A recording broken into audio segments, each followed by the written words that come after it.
I watched the taillights ahead of me vanish into white like someone erased them. 1 second there, next second gone. Then my own world shrank to 2 wipers and a wall of snow. No shoulder, no lane lines, no fucking road. Just wind. I wasn't even supposed to be on that highway. That's the part that still pisses me off. I'd stayed late at work because my boss dumped last-minute shit on me. And by the time I pulled out of the lot, the snow had already started coming in sideways. I could have turned back, could have crashed on the office couch, but I kept telling myself it was fine. It's just weather. You've driven in worse. I put a podcast on, gripped the wheel, and trusted those taillights in front of me like they were some kind of lifeline. And then they just blinked out, and I realized there was nothing between me and a ditch except dumb luck. The wind shoved the car around like it weighed nothing. The wipers kept smearing slush instead of clearing it. My eyes burned. I leaned forward like that would help me see, knuckles white on the steering wheel, and I kept thinking, if I stop, I'm dead. If I keep going, I'm dead. Pick one. I eased off the gas and still hit the drift. The car spun, thumped into something, and died. The wheel jerked out of my hands, my head snapped sideways, and for a second I saw only gray and heard this hollow whump like somebody punching a pillow the size of a building. Then the car just stopped. No more motion, no more road. Silence except for the engine ticking and the wind screaming. That silence is what got to me. I've been in fender benders before. There's always other cars, horns, people yelling. This was just me and that noise like the sky tearing. I sat there with my teeth clenched, so hard my jaw hurt, and did the stupid thing first. I tried my phone.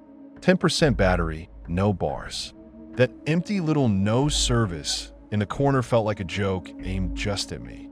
Heat on low, fuel gauge flirting with empty. The needle had been low before the storm, and I'd thought, I'll fill up in the next town. There was no next town. There was just white. I told myself to stay put. That was the advice, right? Don't wander off, don't get lost, stay with the vehicle. I wrapped my coat tighter, dug my gloves out from under a takeout bag, and tried to breathe slow. My brain didn't care. It ran every worst-case scenario at once. You fall asleep. You run out of gas. They find you in the morning, stiff behind the wheel. Your mom gets a call from some trooper who has to practice sounding gentle. I killed the headlights to save the battery and immediately regretted it because the darkness pressed in even closer. The only light came from the dash, that faint, sickly glow. I flipped them back on, then off again, like I couldn't make up my mind whether I wanted to be seen or invisible. I don't know how long I sat there. Time gets weird in a storm like that. Could have been 10 minutes, could have been an hour. I watched the snow pile up along the edge of the windshield, felt the heat barely keep up, listened to the fan click as it cycled. Every creak sounded like something breaking. Then a shape grew out of the white behind me. Just a darker blot at first. My stomach dropped. I twisted around in my seat and squinted through the rear window that was half fogged and half crusted with ice. Old pickup, one headlight out, grinding up until its bumper almost kissed mine. No asar lights. It came in too fast, like he didn't care if he hit me. My first thought was relief, though. Another human, another car, maybe help. Then he cut the engine and killed the lights, and the relief just drained out of me because no one trying to help turns everything off like they're hiding. A man climbed out without a hat, like the cold didn't touch him. No hoodie, no gloves, no fling. Just jeans and a heavy coat left open. He walked straight to my door and yanked the handle. I locked it. Thank God I'd locked it without even thinking when I crashed. I heard the handle thunk against the mechanism, loud in that small space. He cupped his hands to the glass, stared in too long. No ismite, just inventory. His eyes moved from my face to my hands to the back seat, like he was counting things. He stayed like that long enough that my breath fogged the glass between us and blurred his features, and somehow that made it worse, seeing just the outline of a man who wouldn't back away. He shouted that I'd freeze if you stay and to come warm up in my truck. His mouth twisted around the words like he'd rehearsed them. I could barely hear him over the wind, but I got the gist. Every PSA, every true crime podcast Every story your parents tell you about not trusting strangers slammed into my brain at once. My fingers curled tighter on my phone. I shook my head. Didn't roll the window down, didn't crack the door. Just shook my head and tried to look like I meant it. He stepped back, looked at my tires, my plates, then reached into his cab and came back with a crowbar. My heart slammed against my ribs so hard I felt it in my throat. I tried to tell myself he carried it for digging, for helping, for whatever, but my body already decided. It screamed, danger, danger, danger. I slid my seat back a notch without meaning to, like that extra 2 inches would protect me. He didn't hit the window. He smashed my headlight. Glass showered the snow. The sound was vicious, sharp wrong. The whole front of my car jumped with the impact. I flinched and almost screamed. Now nobody'll see you from the road, he yelled over the wind. Like it was a joke. I wanted to scream back to ask him what the fuck his problem was, but my throat locked up. All I could think was, if he breaks the window, he'll get in before I can even move. I pictured those news articles where they find people's cars abandoned in storms. No explanation, just blood on the seat. I picture myself as a headline. I held my phone up, pretended to film, pretended to call 911. My hand shook so hard the screen jittered. I angled it toward his face and made my mouth shape words I hoped he could read. Cops, recording live. I mouthed they're on their way. I tried to glare, tried to look like someone who had backing, who wasn't just one scared idiot stuck in a snowbank. He saw my battery icon, little red sliver in the corner, big fat 9%. His face twisted. Something mean slid into his eyes, like he'd just caught me bluffing in a game I shouldn't have played. He raised the crowbar again, this time toward the side window, and I actually ducked and covered my head with my arms like a kid. And 2 orange lights burned through the white behind him. Not like the pickup's sickly beam. Big, steady, official. Snowplow. Big, loud, impossible to ignore. I felt the vibration before I heard it, this low growl through the snow-packed road, and then the lights cut through the storm like a pair of eyes. He dropped the bar like it burned him, jogged to his truck, and vanished into the storm so fast it felt like he dissolved. No hesitation, no confused shrug, just gone, like he'd rehearsed that exit too. His taillight, the one good one, winked once, and then the snow swallowed it. I sat there gasping, every breath a shallow drag, watching the spot where he'd been, waiting for him to come back out of nowhere and finish what he'd started. The plow roared past, then slowed, reversed, its massive blades scraping sparks under the snow. The driver climbed down, bundled up so much I could barely see his face, and stomped over, motioning for me to roll the window down. My fingers didn't work right. I fumbled the switch twice before the glass actually lowered. The blast of cold air that hit me felt cleaner than the air inside the car. Real. Solid. He had a shout to be heard, asking if I was okay, if the car still ran where I'd come from. I tried to tell him about the pickup, about the guy with the crowbar, but the words came out in pieces. Truck, guy, smashed my light. It sounded stupid even to my ears. He kept looking up and down the road, over my shoulder behind his plow. He dug me out, never saw another vehicle. He looked at me like maybe I was confused, maybe I hit my head and imagined it. I wanted to grab his jacket and shake him and drag him to the broken glass and scream, "Look, this didn't smash itself," but I just nodded and let him hook a chain in my frame. When the car finally lurched free and he parked so I could get out, my legs almost buckled. The snow came up halfway to my knees. The wind stole my breath in seconds. I wrapped my arms around myself and turned to see where the pickup had been, wanting proof, anything. When I got out, I saw the footprints. Not tire tracks, those were mostly filled already. Footprints. He'd already walked a full circle around my car before he ever knocked. He checked every angle first, like a hunter.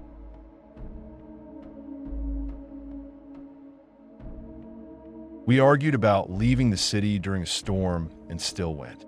It wasn't some cute babe, are you sure? kind of thing either. She showed me the warning on her phone. I showed her the Airbnb booking I'd already paid for, and we just went in circles until I snapped and said, "We're going. I'm not eating the cancel fee. Real noble reason to die, right?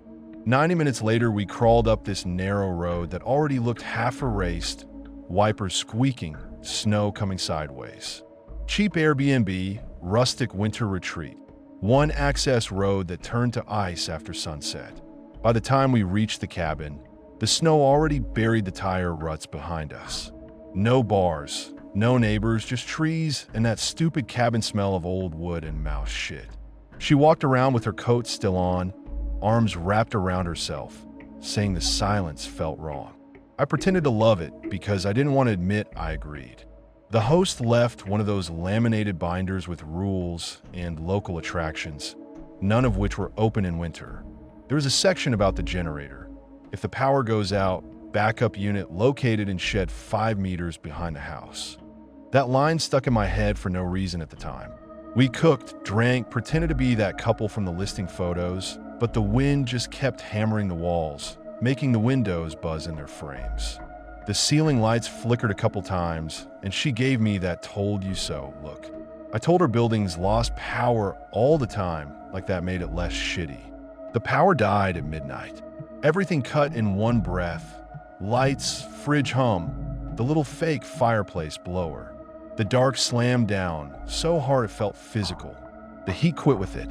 The temperature dropped fast, like someone opened every window at once. She dug out a candle from the drawer, hands already shaking.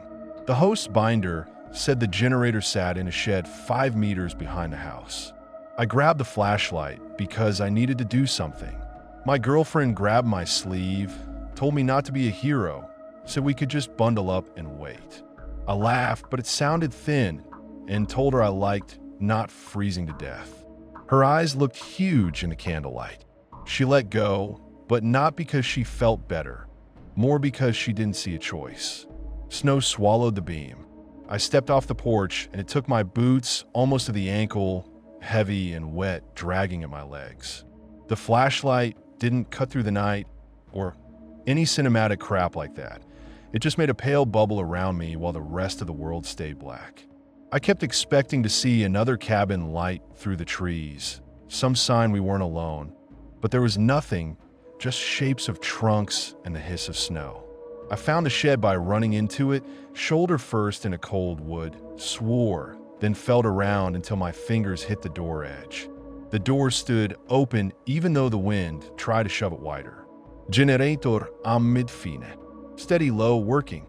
So why no power? I swung the light down automatically, like my hand already knew what to look for. Footprints answered that. Not mine. These prints came from the tree line. Big boots, deep holes, walked straight to the breaker box on the generator and then back into the woods. No wandering around, no hesitation, just a straight line in and a straight line out like they'd done it before. The edges already softened under fresh snow, which meant it wasn't minutes old, but it sure as fuck wasn't from last week either. I stared at that path into the trees and felt watched hard. I heard branches shift out there, slow and deliberate, not the random crash of wind, more like someone easing their weight from one leg to the other while they stood and waited. It hit me then that whoever did this had chosen us, specifically. They saw our car or the cabin lights, walked out of the forest in that mess just to flip a switch. I sprinted back, lungs burning, slipped once and slammed my knee into the step, then scrambled up, nearly dropped the flashlight. I slammed the cabin door, slid the bolt so fast it rattled. My girlfriend jumped up off the couch, candle clutched in her hand. While I babbled what I saw, footprints, tree line, breaker, she kept saying no under her breath. I heard myself talking too fast, like if I rushed the story, it wouldn't sound real. Then something brushed the outside wall, right behind her. Long, slow. You know how a hand feels when it drags over drywall? That, but from outside. Not branches. Knuckles. I killed our last candle on instinct, thumb and forefinger pinching it out, plunging us into nothing. For a few seconds, all I could hear was our breathing and the storm try to chew the roof off. Footsteps moved along the porch. We heard each board complain, one after another, like someone testing them. The handle turned once, polite, like a late guest. Then hard, then harder. Metal clicked against the latch. Whoever was hit the door near the lock, not all out, just short, sharp impacts, feeling for weak spots. The whole frame shuddered, then settled. My girlfriend whispered that maybe it was the host, voice tiny, like she didn't even believe it. I told her the host lived 3 hours away. Also, the host didn't cut his own power for fun. Saying it out loud made my skin crawl because it pinned the situation down. This wasn't some helpful neighbor. After a minute, the knocking stopped. Silence pressed in, heavier than the noise. We sat in the dark and listened as they walked around the cabin, slowly, stopping under each window. Their boots crunched, then paused. Then this light squeak sounded on the glass. Fingertips squeaked on the glass. Slow, like they were feeling the pain, maybe trying to see past the curtains, maybe just enjoying the fact that we could hear them. They did it under every window, one after the other. Sometimes the sound came lower, like they crouched. Once it came higher, as if they stretched up or something taller joined them. At one point, there was this faint tap, like a ring or metal against the glass, and my stomach dropped because the thought of some stranger standing inches from my face with only a thin layer of cold glass between us made me want to be sick. We didn't move, barely breathed. The flashlight sat in my hand, heavy and suddenly useless. We stayed like that so long my legs went numb.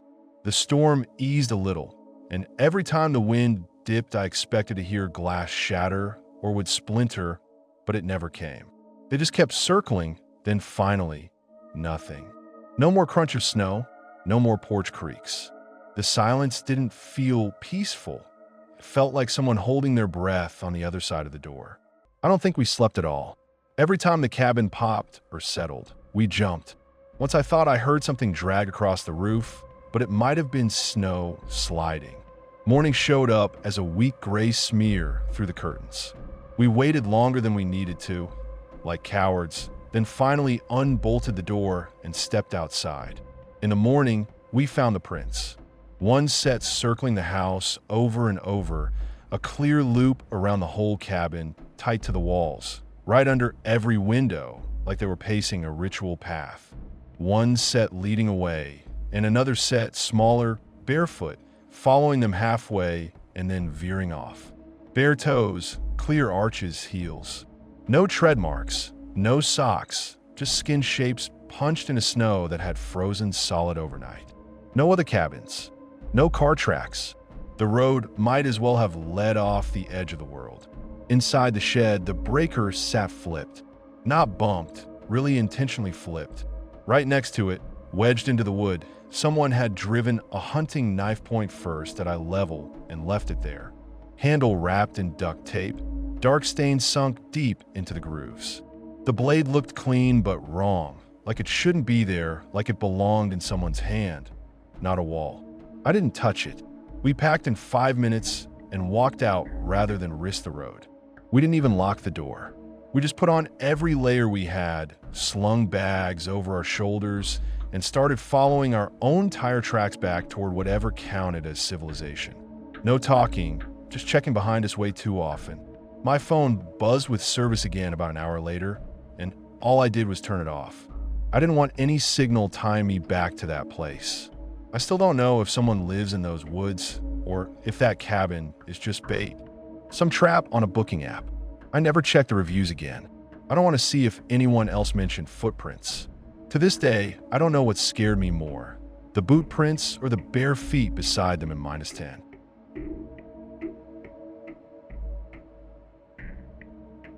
The knock came after the heat died. One dull thud on my apartment door, then a second, heavier, like the knocker leaned his weight into it. Outside, the blizzard chewed on the city. Inside, my breath fogged in the air. Whole block had gone dark an hour earlier. I lived on the 5th floor of a shitty walk-up. No doorman, no backup generator, just radiators that went cold with the grid. I'd wrapped myself in every blanket I owned and still shook. You don't really get how fast a place loses warmth until you sit and listen to it bleed out. The pipes stopped their usual rattling. The fridge clicked off. The whole building dropped into this thick silence where every tiny sound suddenly mattered way too much.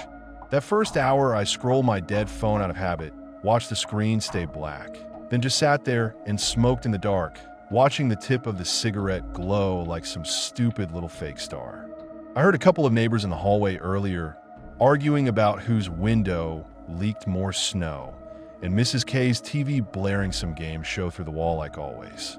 Then even that faded. Everything narrowed down to wind and the ticking in my teeth. The knock cut through it. Not frantic, not, I'm freezing to death out here, just firm, confident, like the building belonged to him more than us. The knock came again, longer this time. A man's voice said he was from the building, there to check pipes before they burst.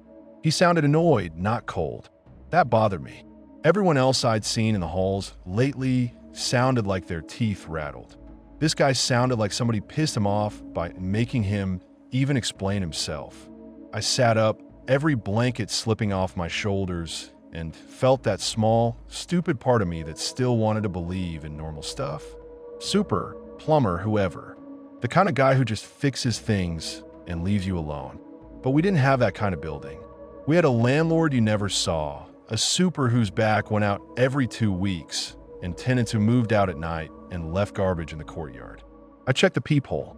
Someone had taped over it from the outside. Just black. That bothered me more. It wasn't like that earlier. I'd looked through it when the power first went out, watched the stairwell light die. If the tape had been there, I would have noticed. The idea of someone walking up to my door, pressing tape over the peephole with those slow, careful fingers while I sat 10 feet away and didn't hear a thing, that dug under my skin fast. My first thought wasn't ghost or demon or any of that bullshit. It was, this is a person who planned. A person who didn't want me to see them. He knocked on my neighbor's door next. I heard the hollow sound jump across the hall and hit her side.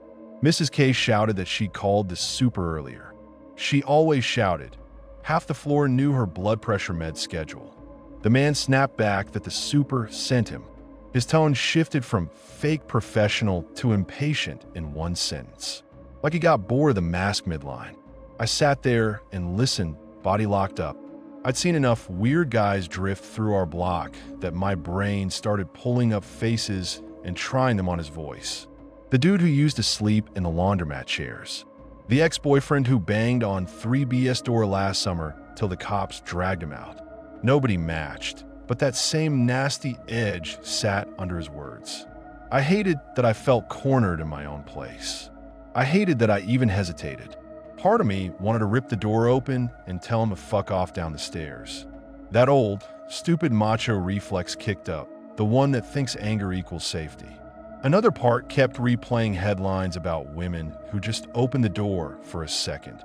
I call the actual super. He picked up on the second ring, breathy, clearly in his own cold apartment across town. I heard his TV, some anchor yelling about record lows. I didn't send anyone, he said. Stay inside. Don't open shit. No hosetasjen. No, maybe it's the landlord's guy. Just straight panic in his voice, which scared me more than the knocking. The hallway went quiet.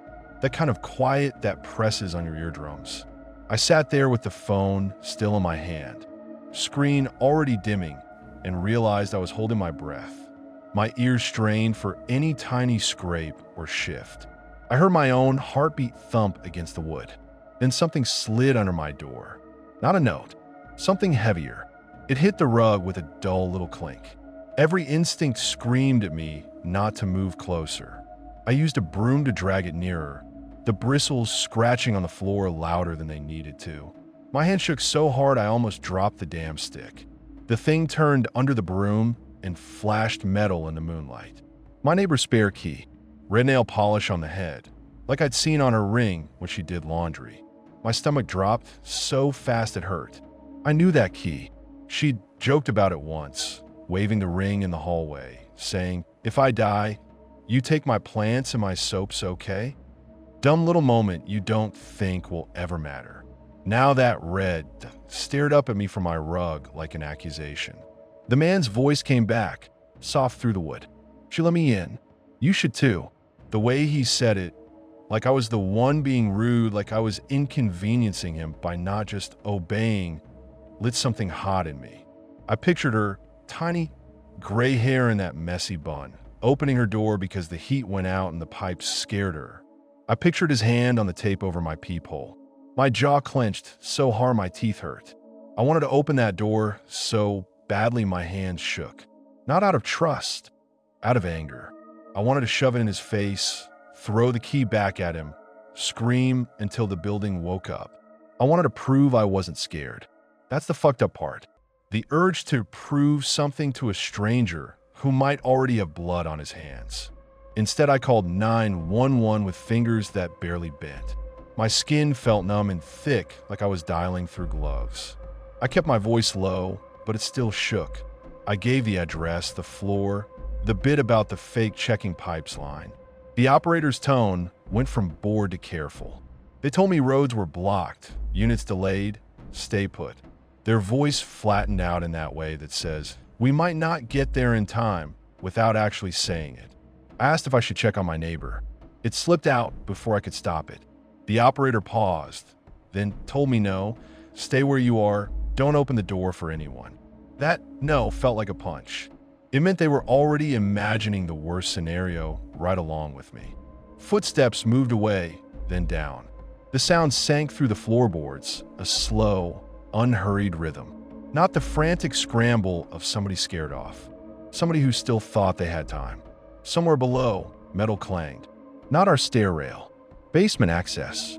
I knew that sound from doing laundry down there at midnight. Wanted to save quarters and electricity. I sat in that dark apartment for the rest of the night and didn't sleep at all. Every time the wind hit the building, I flinched. I kept seeing that peephole tape in my head, that smooth, round circle of black where my world should have been. I rehearsed stupid what-ifs.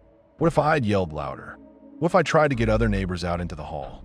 What if I'd banged on Mrs. K's wall earlier, told her not to open for anyone? I didn't move. I didn't even turn on a candle. The idea of my window glowing while his eyes maybe scanned the brick outside made my skin crawl. I sat there in the freezing dark, key on the rug, phone dying in my hand, muscles locked. My body chose survival over heroics, and I still hate it for that, even though I know it saved me. In the morning, the snowplows finally carved out our street. The sky turned that ugly gray pink of city winter, and the building slowly came back to life, people coughing and swearing behind doors. Cops and EMTs shoved through the drift at the front. I watched them from my window, their shapes bright against the snow, and only then did my hands start to thaw enough to hurt. They found Mrs. K in the basement laundry room, curled behind the dryers, one arm broken, face swollen purple, still alive, but barely. I heard the EMT shout something, heard someone say pulse, and my legs almost gave out. I pressed my forehead to the cold glass and tried not to throw up. I pictured her last night, walking down those stairs in her slippers, trusting whoever stood outside her door with that fake, irritated voice. The only tracks leading to the back door were his and hers. No camera on that entrance. We had a busted camera in the lobby that looped the same glitchy view of mailboxes and nothing else. The back door? Just rust, chipped paint, and now a pair of trails in the snow that ended in tire ruts. Cops knocked on every unit, asked the same questions, scribbled notes. When they got to me, I showed them the tape residue on my side of the peephole. They stared at it for a second too long, like they had to pretend it was just another detail. One of them said I did the right thing by not opening up. I nodded, but the words slid right off me. Doing the right thing didn't stop her from going down those stairs. I still stare at the tape residue on my peephole, little smears of adhesive around that circle of glass. I'll walk past my door to take the trash out and catch myself frozen there. I level with it, remembering the way it looked when I pressed my face close and saw nothing. He stood there, inches from my face in a dead building in a dead city night, and wanted it more than the cold did.